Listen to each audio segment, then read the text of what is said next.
In Hostiles, a solemnly bloody tale of white redemption in the Old West from writer-director Scott Cooper, Christian Bale does all his truest, best acting in between his actual lines of dialogue. The time is 1892. Bale's character is a U.S.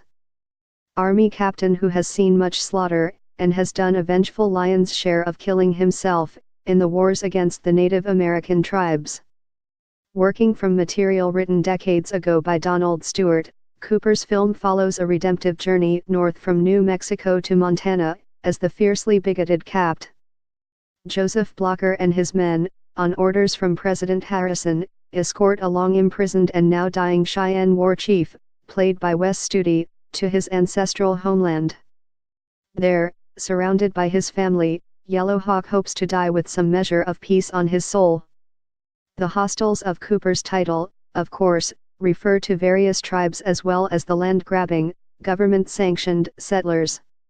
Cooper, whose earlier work includes Crazy Heart and the rather undervalued Black Mass, begins with a deliberately familiar sequence straight out of 100 previous westerns.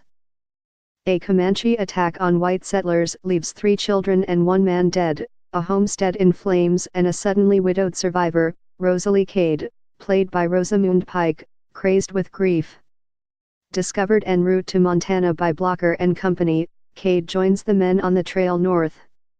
And, as in Anthony Mann's masterly early 50s high country western The Naked Spur, a weaselly prisoner in chains, Ben Foster, doing his best, undermining Robert Ryan act, serves as a destabilizing force for all concerned.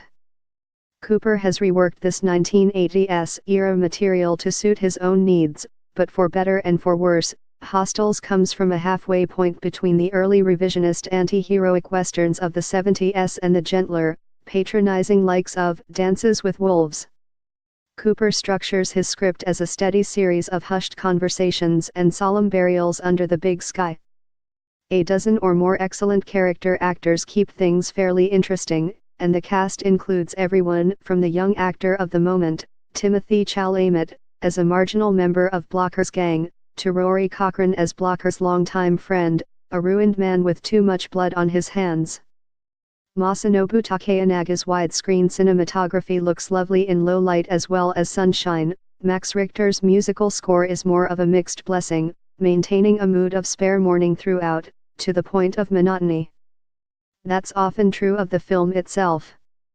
Old-school fans of old-school, pre-sensitive westerns may well roll their eyes at Blocker's massive, rather preposterous change of heart regarding the people he has fought his entire adult life. Whatever one's PC leanings, Hostiles airs in sidelining the Native American characters, some mere sketches in the margins, too long and too often. It's Blocker's story, and Bale's very good. But for Hostiles to fully make sense of its introductory on-screen D.H. Lawrence quotation, the essential American soul is hard, isolate, stoic, and a killer.